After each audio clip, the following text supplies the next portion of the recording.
İş tuttuğun adamların tefeci olduğunu bilmez misin?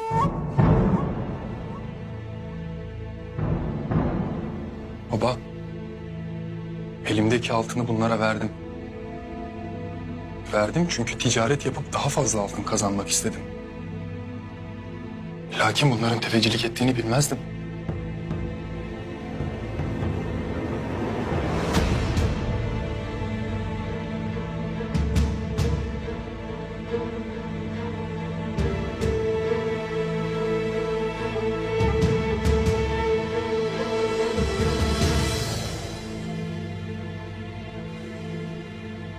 Sen elindeki altını ticaret yapmak için bu soysuzlara verdin.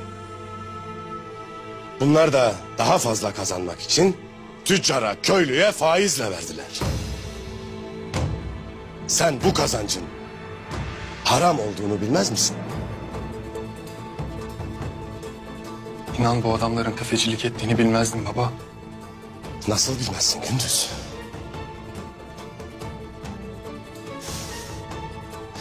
Nasıl bilmezsin Gündüz? Sen kazancının helal mi, haram mı olduğunu bilmeden nasıl alırsın? Baba ben...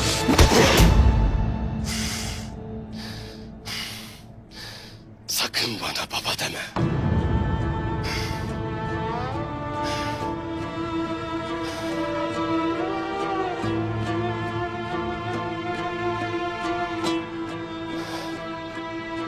Yıkıl karşımdan.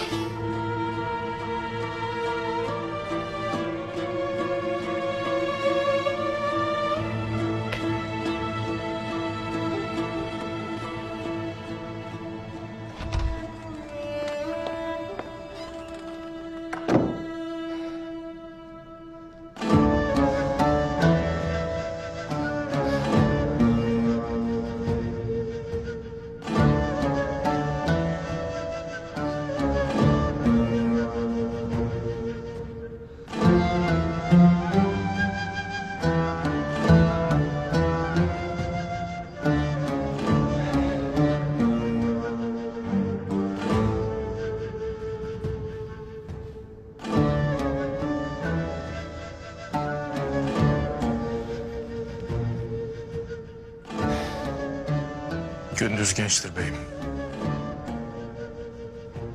O itlerin tefeci olduğunu bilmeden bu işe bulaşmıştır. Öyledir ya beyim.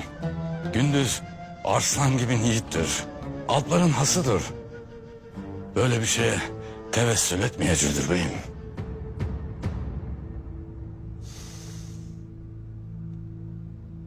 Oğullarım düşmanların türlü hilelerini öğrenerek büyüdüler. Düşmanların yalnızca cenk meydanında kancıklık etmeyeceğini savcı da Osman da bilir.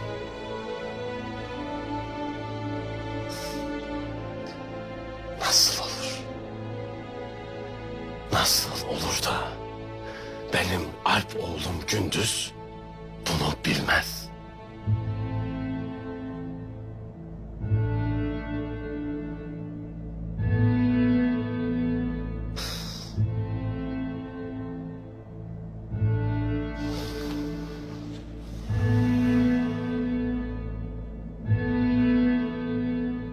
On yıldır Moğolların tahakkümüne, zorbalığına rağmen Söğüt ahalisini ihya ettim.